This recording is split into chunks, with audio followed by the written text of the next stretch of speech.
Okay, recording. All righty, good morning. Let's get back to chapter 4. Everybody see my screen there? Yep. All right. So we were just talking about really big drivers for plant crop growth, temperature and heat transfer being one of the main drivers.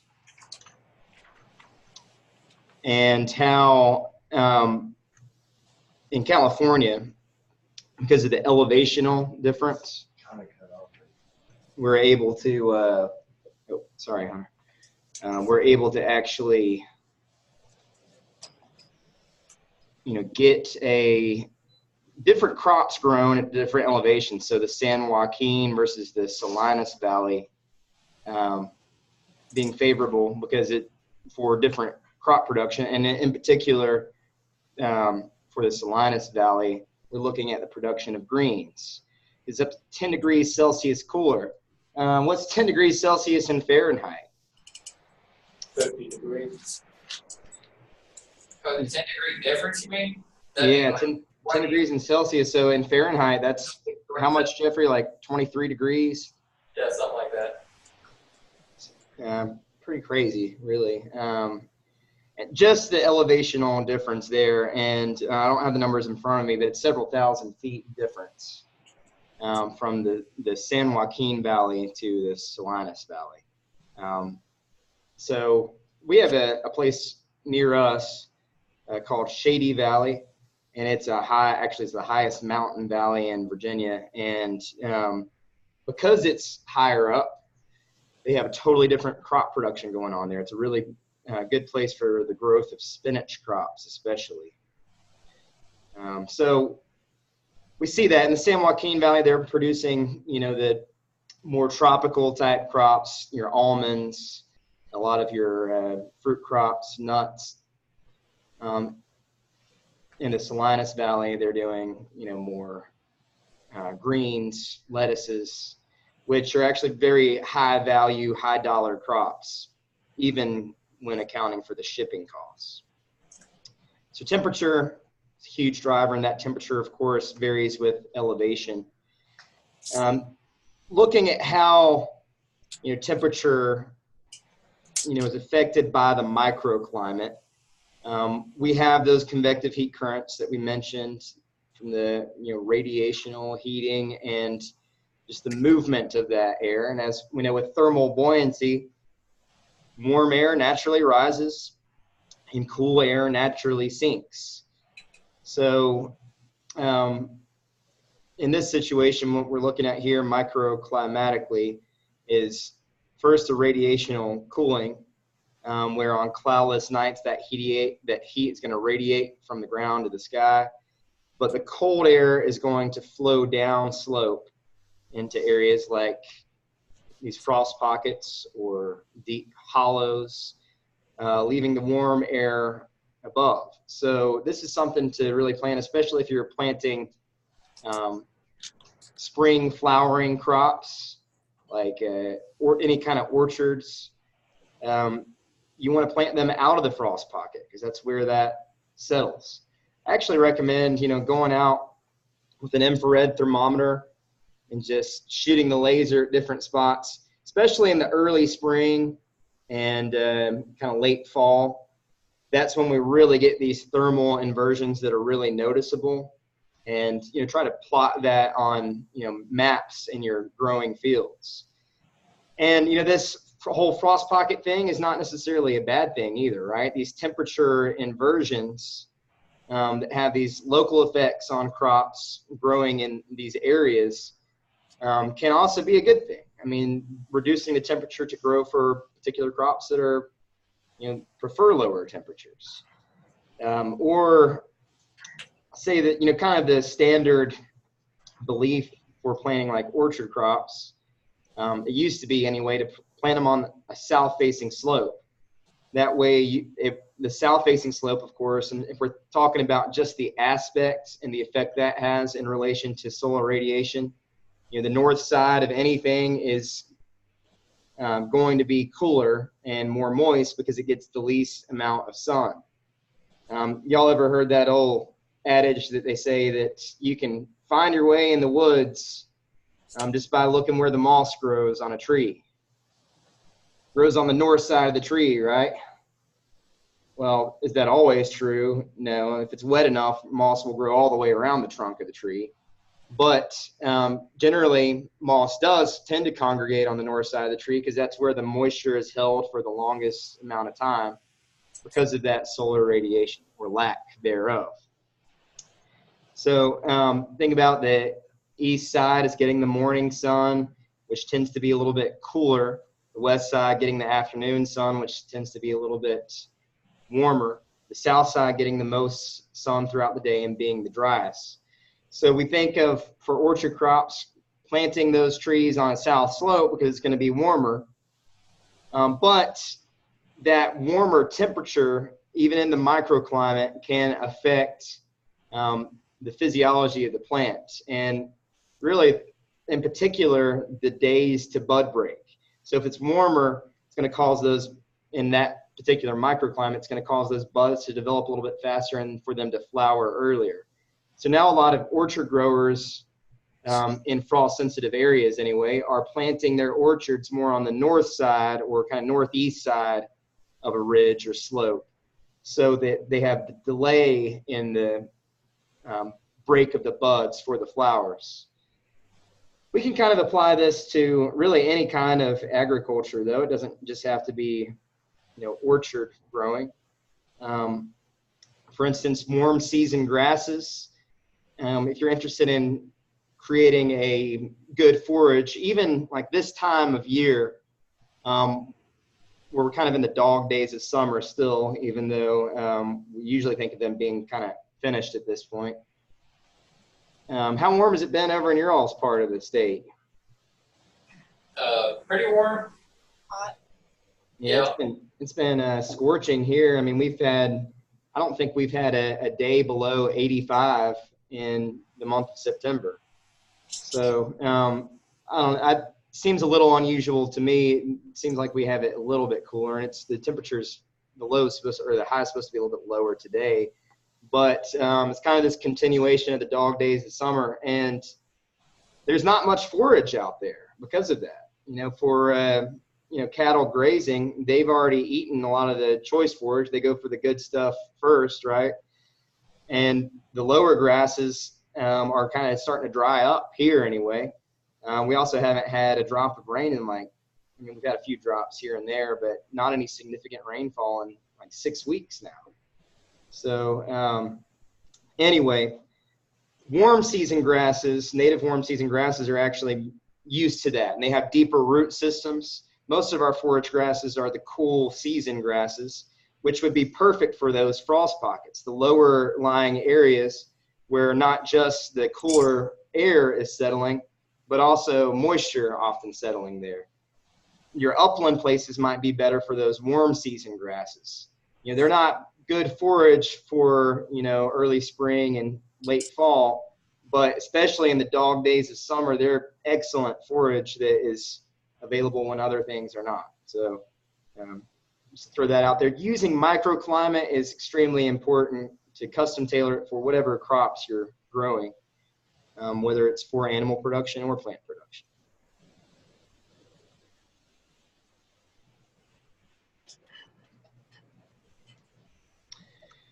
So the urban development, kind of mentioned, it affects temperature all year.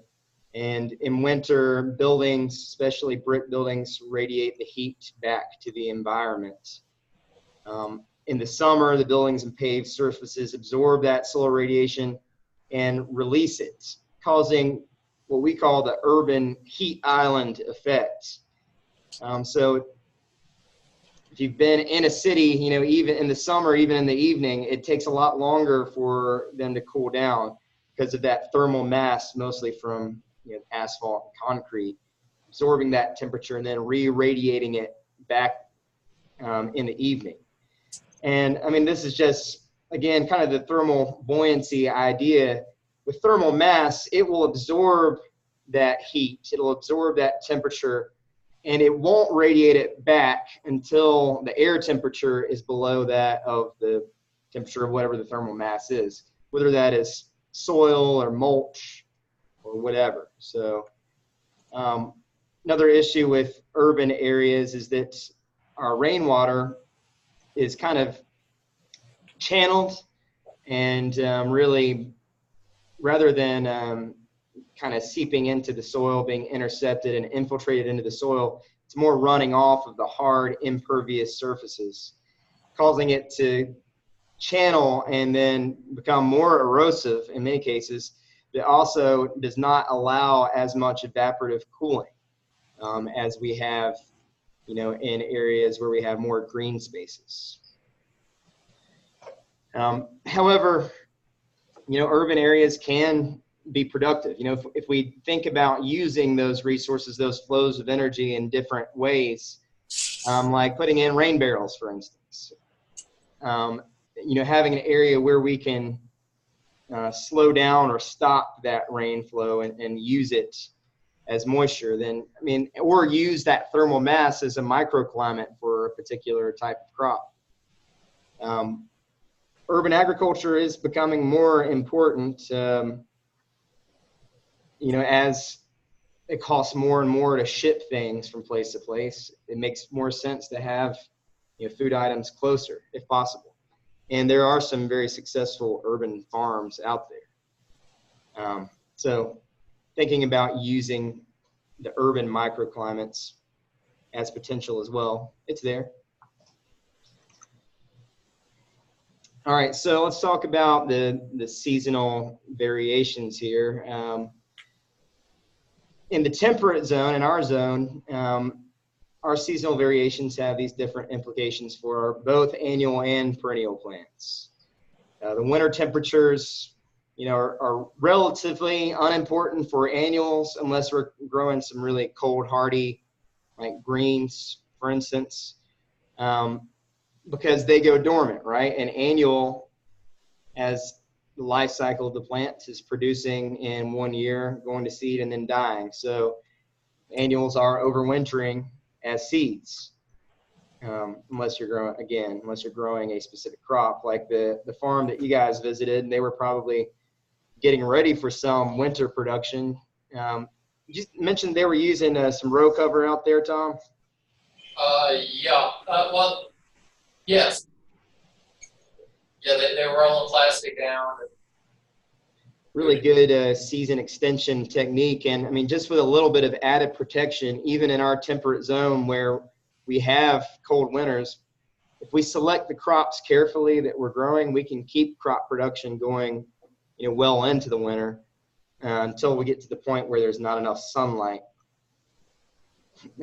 which generally is not until, mid-November. So our herbaceous perennials, if we're growing, which, on the crop front, pretty much all of our forages are perennials. We might plant some annuals here and there, but for the most part, our herbaceous perennials, we're looking at forage grasses. In the vegetable world, we're looking at things like, asparagus, maybe some strawberries. We don't have a ton of perennial vegetable and fruit crops other than the woody plants, but our herbaceous perennials are going to die to the ground level whenever they get their lowest low that they're able to handle. But they do survive with the underground storage structures, their roots, and then buds that come up the next year. So perennials can live many years, but often they take several years to get established and to actually, create a harvestable portion of the crop. Woody perennials and some herbaceous perennial plants can survive above ground, go dormant, and acquire some cold hardiness as well.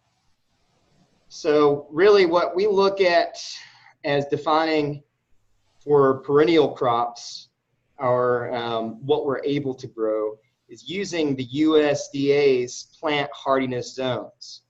And they're basically defined according to the minimum temperatures that can be expected in the area. And it's kind of the average low.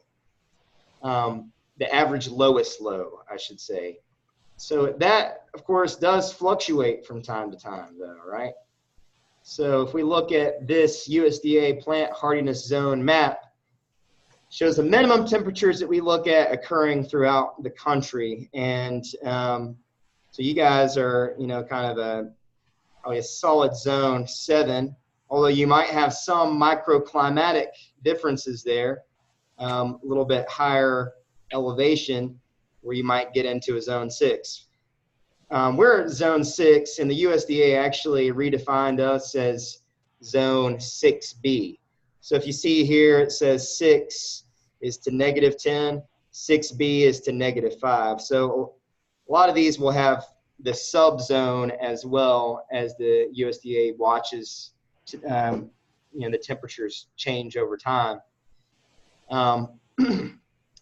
So this is important to look at as that, average lowest low. But there are definitely exceptions to that rule, right? So even though it says that we usually only get down to -5, and that doesn't happen every winter either, of course, we've had some winters where we don't go below 20 degrees. Then we've had some winters where we get below -20 degrees. So it's a mixed bag on that front. And those winters that get to -20, we're looking at more like a zone 5. So you really have to look at your microclimate. A few years ago, we had got down to about 16 below zero on our farm in a rural part. And that was cold enough to kill this really popular planted ornamental tree, the Leland cypress. They plant them a lot because they grow very fast. And that's about the minimum temperature it can handle, is at like -16. When it got down that low in microclimate areas that were, strongly sheltered, the plants survived.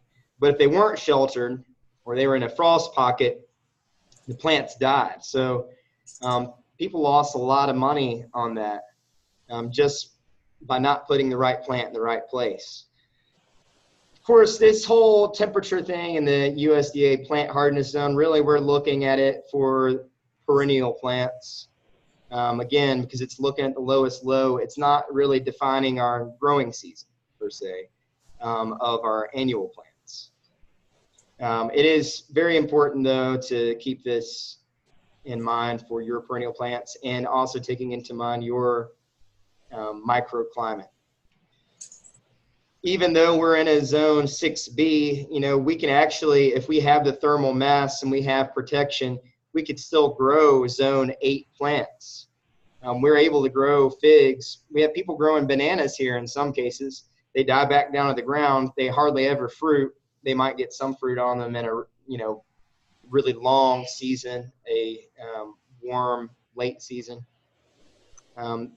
But according to the USDA plant hardness zone, you shouldn't be able to grow those plants. So it's not the end all rule here, but we can use it to kind of figure out what we can grow in the perennial world. So this is just looking at expected dates of last frost used to decide when we sow seeds and to select areas of suitable for crop production. And so the big thing that really defines our growing season for most of our crops, our annual crops, is the first and last frost dates, which for our area generally is about May 10th is our last frost date, meaning that we can plant cold hardy crops, warm season crops after that date. And generally our first frost is around October 10th. So that gives us about a 6-month growing season. But that's just looking at the warm season crops. If you look at the cool season crops, things like our cabbages, broccolis, a lot of greens like lettuces, spinach, they can grow outside of that. So what we really want to look at is the crop itself. whether it's warm season, cool season, or in some cases cold season crops. And taking a long, thoughtful look at our temperature cycles and the microclimate of the actual fields themselves. And on this map, looking at these different areas, that's probably based on topography, right? So we go up in altitude, that changes the growing season. We go down in altitude, again, that tends to be warmer. However, we have the whole frost pocket issue. So, we look at our average date to kind of define our growing season, but with some season protection, some season extension techniques, we can grow things outside of those seasons. So temperature is really what defines our ability to grow crops. And so one of these season extension methods is to actually just use greenhouse growing to grow transplants, especially for our warm season crops. It's very important to look at the days to maturity of any crop that you're growing. So, and that fluctuates within the varieties. So let's just take a crop, for instance, like, let's just say corn. We like to grow sweet corn, and, sweet corn has pretty big range of the days to maturity. The earliest sweet corns out there, we're looking at like 55 days to harvest of the crop from the time that you plant the seed. That days to maturity that they list on the seed packets, we're really looking at the optimal temperatures and soil types, water, to get to that level. So if everything is right, the plant is happy, then we're looking at 55 days for an early sweet corn. And then there's some sweet corns that go as late as like 75 days. So there's a good 20-day range in there. So how many times can you fit that in your growing season window? And are there ways that you can manipulate that?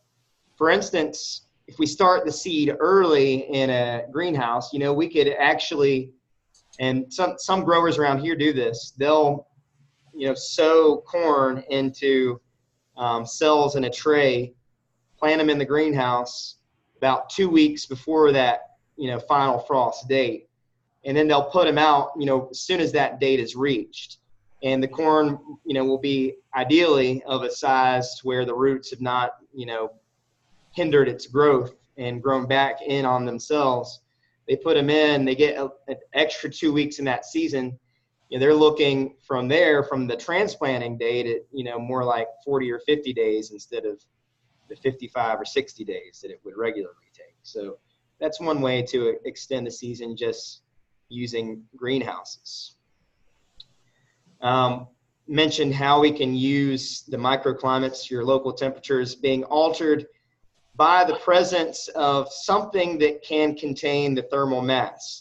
And thermal mass is just anything that absorbs that solar energy during the day and radiates it back out over time when the air temperature is lower than that of the thermal mass. Lots of things that we could use for thermal mass. It could even just be a mound of soil. Something to note here on the idea of thermal mass is that water has a lot higher of a specific temperature than soil even. So if you have thermal mass that stores water, whether that could be like a water tank, for instance, maybe even a pond, that can radiate that temperature back out in the microclimates around it. Or even if you have soil, think of like a open, dark soil. If it's full of moisture or covered in mulch, then it can also serve as thermal mass. Mulch can kind of go both ways, though. If you think of like a really dark mulch that we use like in the landscaping, like the dyed bark mulch, that's really good at absorbing temperatures, but it also acts as a buffer. It's kind of like a blanket for the plant. So the soil below it is actually cooler, even though it's warmer at the level where it's absorbing that thermal mass and radiating it back out to the above ground parts of the plants. Straw, on the other hand, being a light color, tends to reflect that, solar radiation, so it's not absorbing as much of it and not really radiating it back out as thermal mass and keeping it cooler. So think about how you might be able to use thermal mass. One of the big crops that we look at actually altering the microclimate is due to the vulnerability of fruit blossoms to radiational cooling. And so some things that fruit growers will do if frost is imminent when they have flowers or maybe even crops on there is to use, like really large fans to mix the air layers so that you're getting kind of a mix of the warm and cool air, not allowing the warm air to be lost as quickly, or preventing that low temperature, that frost, from settling. Also, in some cases, this is kind of a dangerous technique, but you can actually spray water over fruiting trees if they're in danger of freezing, just to provide a little bit of an insulative layer around them. And that has been used in some cases. I've heard of some people going, in exceptional years where they're having really early frosts, going as far as like building big bonfires, in the middle, in like vineyards, so that the grapes don't freeze on the plant, and then putting fans behind them so they're blowing that warm air through the rows. Seems kind of crazy and sounds like it's going to be a long night, but it works. You can also use a helicopter. Yeah. But Yeah, actually, in some cases, people get helicopters, have people come over with helicopters to actually move that warm air back down. Sounds like an expensive endeavor, but if it means losing your entire crop, it might make sense. You guys have any other ideas of getting thermal mass or protecting crops? All right, well, let's just look at the how wind affects it. Of course, wind can greatly affect our microclimate, can increase heat loss, but it can also prevent frost from settling, which is the whole idea there with the helicopters mixing the air or large fans. So winds are driven by differences in the air pressure, and that really, again, results back all to the sun, the solar energy input. So the air movement around the Earth is dominated by these three belts of wind in the northern and southern hemisphere, which is caused by the rotation of the Earth, giving this easterly or westerly shift known as the Coriolis effect. So we have the trade winds that blow toward the equator from the northeast and the southeast in the upper atmosphere, which these trade winds are not only bringing just masses of air, but also masses of moisture down, which is why we tend to have, lots of hurricanes developing kind of in this region. And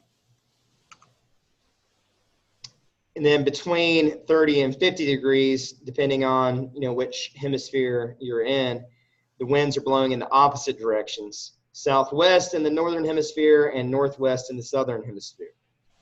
And then if we're looking at beyond 50 degrees, north or south, we have the polar winds, which blow predominantly from the northeast in the northern hemisphere and southeast in the southern hemisphere. So these winds are, driving the biomes, right? The creation of the particular ecotypes throughout regions based on the amount of moisture available, but they're also driving changes in temperature. So we got the divergence of prevailing winds around the 30-degree latitude that is associated with a downdraft carrying the moisture away and resulting in that low rainfall. Just moving the bodies of moisture away. causing deserts, basically. And we have these inversions as well. So whenever, let me go back to this other image here, I'm talking about the polar winds.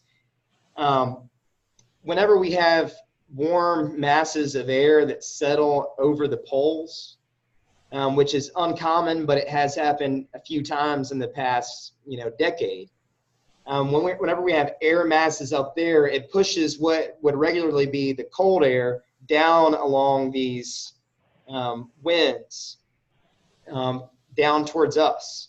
So and they call that the polar vortex. I'm sure you guys probably saw that in the news when it happened a couple of times. That was actually what I was referring to, a few years back. I think it was 2014 when we had for us, the coldest winter. I think one of the coldest winters recorded when it got to 16 below zero. At the same time, it was like 50 degrees in Alaska. And ice was melting all over the place. Unusual because there's no light at that point in Alaska, right? So anyway, crazy things happen. So let's look at the prevailing winds in the U.S. If we're talking about the central U.S., the summer weather is dominated by southeast winds, bringing moisture-laden air from the Gulf of Mexico into the central U.S. We actually have it kind of interesting because generally in our part of Virginia, we have the prevailing winds kind of switch up depending on the season. They're mostly coming out of the west in general, but we're kind of flanked by these two mountain ranges, which makes a little bit of a different climate for us. But we can get wind and bodies of moisture coming from the Gulf, coming from the Atlantic, potentially coming from the northeast as well as the northwest, and just directly from the west. So we have all these bodies of moisture potentially meeting in our region, which can create some serious storms in some cases. In the winter, it does shift. So we have the nor'easters as well as in the northwest bringing the polar winds down. Although if you're, say in Florida, it pretty much stays the same year round. If you're in the Southwest, pretty much stays the same. And the Northeast, we have those westerly winds. But big shift there, temperature inversion in seasons, bringing moisture, bringing snow in some cases. Farmer's Almanac kind of is looking at some of this information and looking at the cycles when they publish their almanacs. They don't just have someone sitting around with a crystal ball trying to look at it. So it is some science that they, are looking at when they're trying to predict the weather. Anybody use the Farmer's Almanac? Take a look at it. A lot of people in our area actually use it as a guide for planting dates. Use it in combination with the science as well. This year, they're saying, Farmer's Almanac saying that we're going to have a snowy winter. I hope they're right. So the other interesting thing about how vegetation can affect the microclimate is just one, the air movement tends to be slowed down by vegetation, which is most noticeable under forest, right, where we have a continuous canopy of some type of vegetation. And they actually say that a tree can alter the airflow up to 100 times its height. So, we're talking, especially the taller trees, they're causing, a huge fluctuation in temperature. Winds, of course, naturally are going to be drying plants. We have high winds, removing that moisture, but also can just be negative to plants physically as well.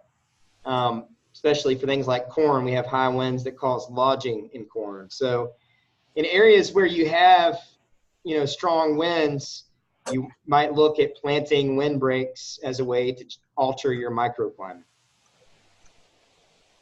And you might even think of a way as to plant maybe fruit trees there, so it's a productive windbreak as well. That's what I would advocate for anyway. Atmospheric air has different compositions depending on how much water is in it. Did you guys know that the actual, our actual air has more nitrogen, way more nitrogen than oxygen? So dry air is 78% nitrogen, only about 20% oxygen, and then much lower amounts of carbon dioxide. Then all other gases make up a very tiny fraction of it. A bulk of our Earth's nitrogen is in the atmosphere, and then another portion of it is in rock. And if we look at that, we're looking at 99.9%. That, last 1/10% is in water and in living organisms. So nitrogen being in the air, as we'll talk about when we talk about the nutrition of plants, nitrogen is one of these main drivers of plant growth, especially vegetative plant growth. So how do we get that nitrogen from the air into the soil? Important thing to think about. One of the ways is that nitrogen oxides are actually formed from free nitrogen and oxygen by lightning during thunderstorms. And so they can actually, when we have thunderstorms, they fall to the earth as nitrites in rainwater. Also, when you have lightning striking areas, it's inundating areas with lots of nitrogen. Naturally, though, we have soil bacteria, both those that are just free living in the soil, and then also that we talked about when we're talking about ecology, those that are in association with plant roots that convert the nitrogen in the air to different forms of nitrogen, such as ammonia in the roots of plants. We have the same thing on an industrial scale. We developed that into the Haber-Bosch process in the early 20th century, early 1900s, where we are basically taking that same concept and binding the nitrogen in the air to a salt to create ammonia-based fertilizers, which is an essential contribution to the greater levels of crop productivity in the 20th and now in the 21st centuries. They actually say that a large portion of the proteins in our bodies are created from nitrogen that was fixed in this process. This was a main driver of the Green Revolution in the post-World War II era, especially the early 50s and going into the 60s, as they made different forms of these fertilizers. It is a very energy-intensive process, though, and as you know, some of these fertilizers are expensive. We can do the same thing through cover crops, actually growing them as a way to get the soil bacteria living on the roots, the nodules of the plants, to absorb that nitrogen in the air and fix it in the soil. Then we terminate that crop as a way of getting those nutrients available to the crop that we're going to grow next.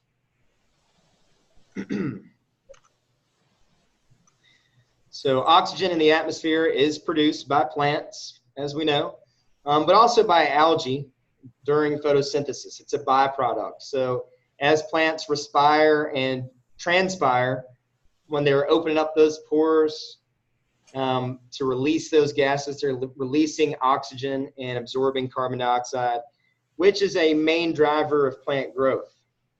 The land plants actually account for about 60% of photosynthesis, which keeps our oxygen to CO2 balance at that high rate of about 600 to 1.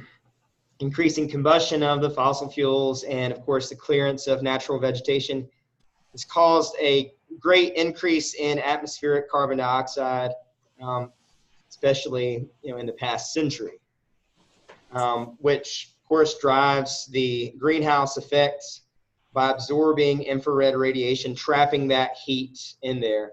And at the time of the publishing of the last edition of the book, the global atmospheric carbon dioxide was right around 370 parts per million.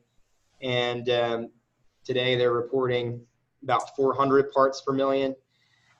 And, the climate science out there, that I think there's no way for them to know, because there's just way too many variables to know exactly what's going to happen. But many of them say that, 440, 450 parts per million is the point where we can no longer, absorb that amount of carbon dioxide, sequester it. I think we're in an interesting time and an interesting position in the agricultural world, because we have probably the greatest ability to affect this, at least on a practical scale. We can sequester carbon through our crops. So we can also, some types of agriculture can increase carbon dioxide as well. But I think that we will see the carbon exchange kind of come back. It's still taking place in some places, but there's no requirement to participate in that. We do just have the local and of course the natural fluctuation of carbon dioxide as well.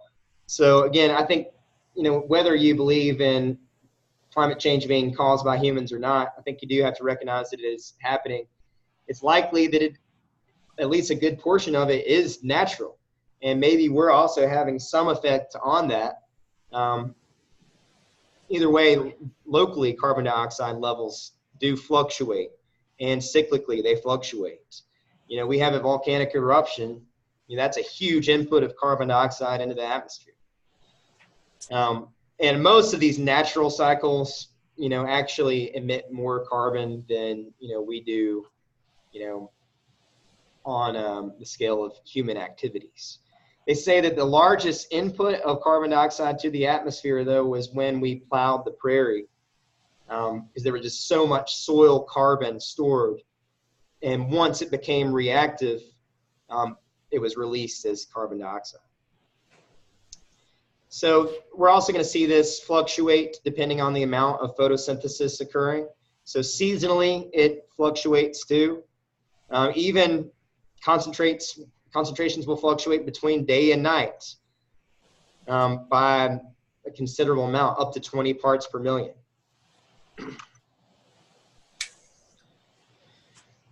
So increased crop productivity could decrease carbon dioxide concentrations, especially when we're talking about actually the harvestable portions of crops that we then use.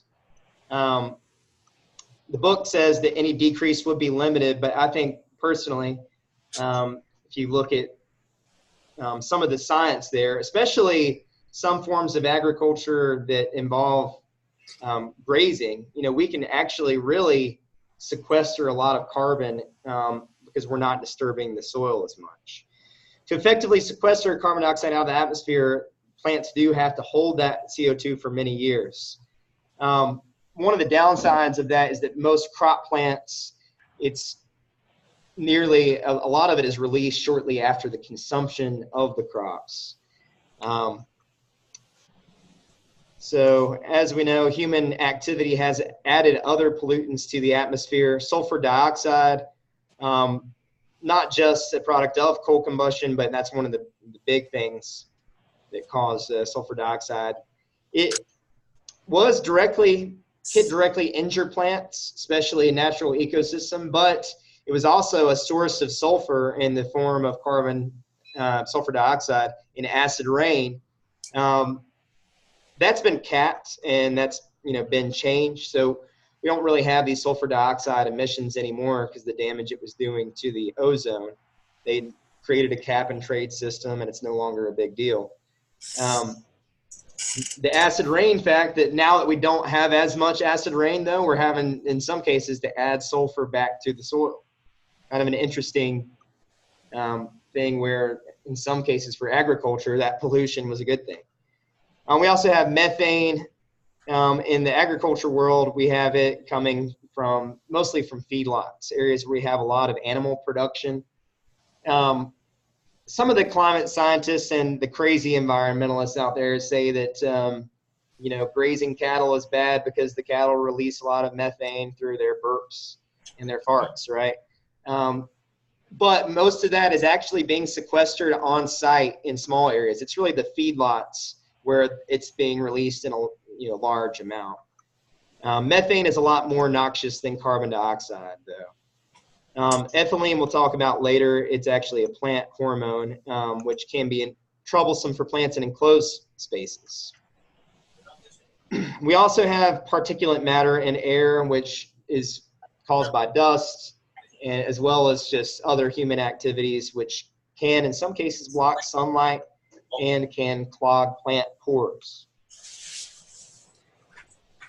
All right, so last thing I want to end up on here is just the interest in developing agricultural practices that will sequester carbon dioxide or at least greatly delay its re-entry into the carbon cycle. Many different ways to look at it. Maybe put that in your crop project if you think that your crop has an ability to sequester carbon, especially those forage grasses.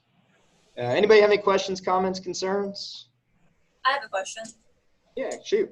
Will this PowerPoint be put onto Canvas that I can access and take more notes off of? Absolutely. Yeah, I'll do that as soon as we sign off here. All right, thank you. And I apologize because I try to put those up ahead of time so you can use them to take notes on, but I'll make sure that they're out there. I meant to go over the quizzes today, but we ran out of time. We'll do that on Monday. So I'm going to, just for any of you out there that did not finish the quiz, I'll open those back up just for last few days before we go over them. Last chance from here on out, try to do those on time. All right. Y'all have a good rest of the week and weekend. Have a good one. Bye.